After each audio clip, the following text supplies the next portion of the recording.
I'm still wearing a hat.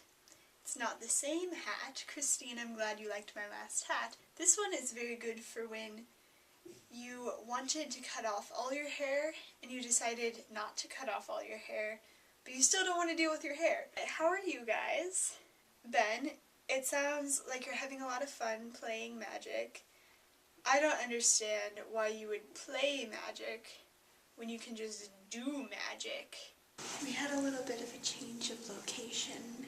I can't believe you forgot a Joshua Harris, Patrick. Joshua Harris wrote I Kissed Dating Goodbye. And then also I read part of the sequel, which is I Kissed My Wife a Lot After Marriage. Just kidding, it's called Boy Meets Girl / I Kissed Courtship Hello. I think relationships can form in so many different ways. Every relationship is different and you can't really follow formulas. I don't really know. I don't have a whole lot of experience with dating or with courtship or with marriage or whatever. Anyway, this book, Blue Like Jazz. So I read it when I was 13 and I kind of felt the same as you, Pat. Like it was a little touchy-feely. I was a baby Christian when I was 13. There are a couple of things that I really remembered from reading it when I was 13. One is the confession booth scene, where they set up a confession booth at Reed College, and instead of taking confessions, they give confessions. There's some cool ideas about like not trying to sell Christianity, like talking about it organically and naturally and not ever forcing your beliefs on another person, and that has become so important in like how I live my faith. Aside from that, I would have to say that I absolutely hated rereading this. Don Miller is kind of an asshole. He talked about a yuppie Christian writer with no backbone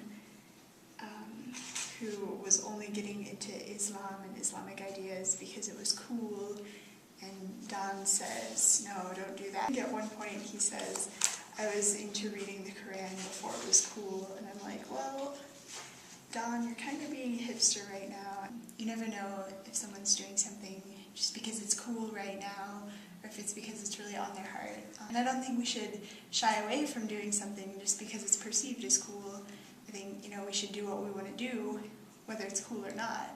And I don't think learning new things just for the sake of learning them is ever a bad idea.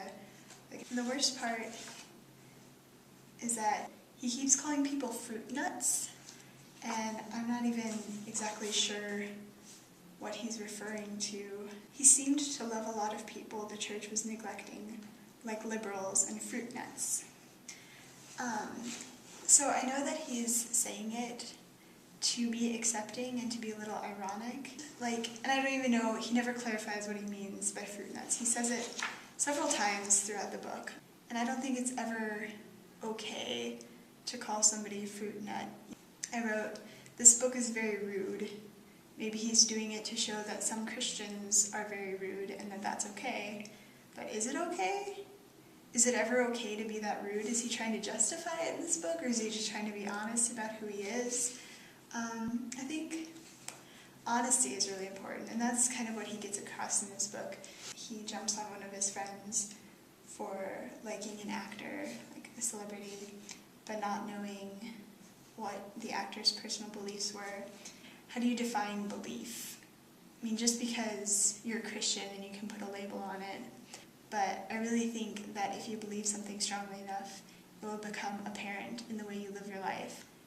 So I don't think we should ever be keeping tabs on other people's beliefs. I think we're even supposed to follow other Christians. We're supposed to follow Jesus, When he's talking about the confession booth thing, the one that I liked, he said most of the people wanted to hug when we were done. And so I think that this is a rare example in today's world of Christianity done right. Like actually meeting people where they are and forming those relationships. The whole point is to open yourself up to make a spiritual connection with someone, like if it's God or if it's another person.